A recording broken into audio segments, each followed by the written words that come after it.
मैं उजाली कुमारी आज आपको पटना के ऐतिहासिक जगहों पर घुमाने वाली हूँ।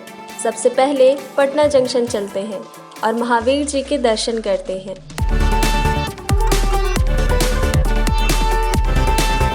अब मैं आपको बताती हूँ महावीर मंदिर के इतिहास के बारे में। यहाँ का सबसे फेमस पटना का महावीर मंदिर जो देश के प्राचीन मंदिरों में से एक है। पटना का महावीर मंदिर ऐसा माना जाता है कि हनुमानगढ़ी के बाद यह इकलौता हनुमान जी का मंदिर है जहाँ भक्तों की सबसे ज़्यादा भीड़ नज़र आती है।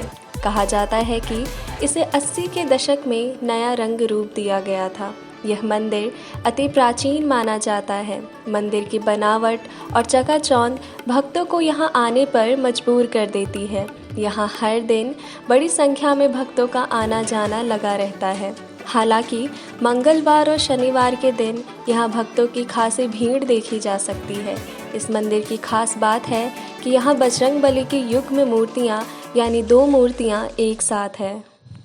और इसी महावीर मंदिर के बगल में स्थित जामा मस्जिद राजधानी ही नहीं बल्कि पूरे बिहार की प्रसिद्ध मस्जिदों में से एक है। जुम्मे की नमाज में यहाँ नमाजियों की भारी भीड़ रहती है। आस्था का यह दृश्य देखने में अकल्पनीय लगता है।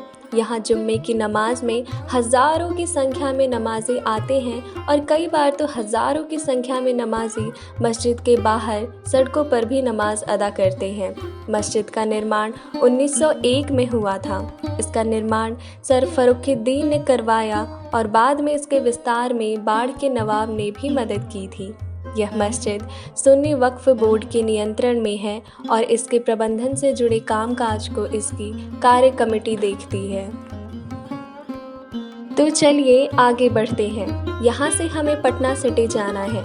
उसके लिए हमें दूसरी तरफ से ऑटो या बस भी मिल जाती है। अभी हम यहाँ से ऑटो पकड़कर पटना सिटी की तरफ रुख करेंगे।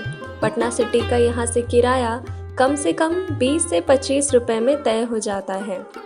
अभी हम पहुँचे हैं पटना सिटी जो कि यहाँ की सबसे फेमस टूरिस्ट स्पॉट यहाँ का तख्त श्री पटना साहिब जिसे हम तख्त श्री हरि मंदिर के नाम से भी जानते हैं।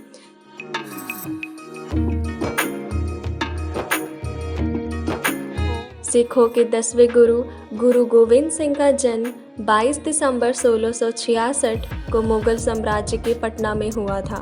उन्होंने आनंदपुर साहिब जाने से पहले अपने प्रारंभिक वर्ष यहीं पर बिताए थे। गुरु गोविंद सिंह का जन्म स्थान होने के अलावा पटना को गुरु नानक और गुरु तेग बहादुर की यात्राओं से भी सम्मानित किया गया है।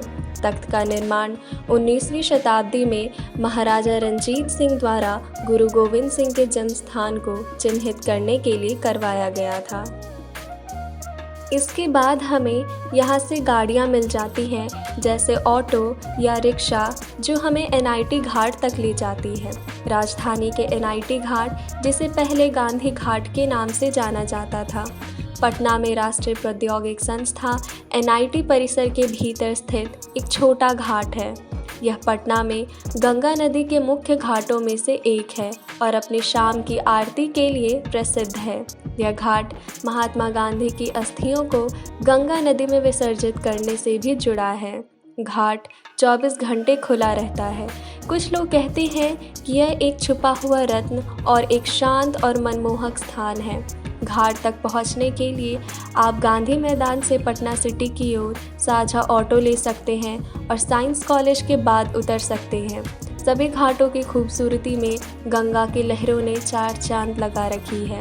मिथिला पेंटिंग से सजे घाटों और गंगा की लहरों का आनंद लेने के लिए हर दिन हजारों सैलानी गंगा के तट पर उमड़ रहे हैं। रिवर फ्रंट पर घूमते हुए गंगा की इठलाती लहरें की कुछ बूंदें जब शरीर पर पड़ती है तो मानो बड़े भी बच्चों जैसी हरकतें करने से खुद को रोक नहीं पाते हैं। इसके बाद हम यहाँ से गांधी मैदान होते हुए खितान मार्केट की तरफ बढ़ते हैं जहाँ पर यहाँ का सबसे मशहूर बैप्टिस्ट चर्च और स्कूल है। पटना में बैप्टिस्ट यूनियन चर्च एक बैप्टिस्ट चर्च ऑफ क्राइस्ट और धार्मिक संस्था है। यह पूर्वी भारत का सबसे पुराना चर्च भी है। यह बैप्टिस्ट मिशनरी सोसाइटी की संपत्तियों के लिए एक ट्रस्टी के रूप में कार्य करता है।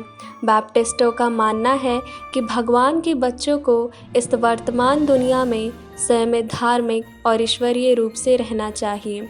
बैप्टिस्ट धर्मशास्त्र में बैप्टिस्टमा विश्वास की सार्वजनिक स्वीकारोक्ति है।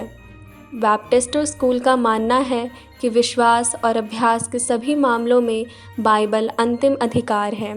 बैप्टिस्ट ऑन मिशन का उद्देश्य यीशु के नाम पर मानवीय ज़रूरतों को पूरा करने में चर्च और ईसाइयों का शामिल करना है।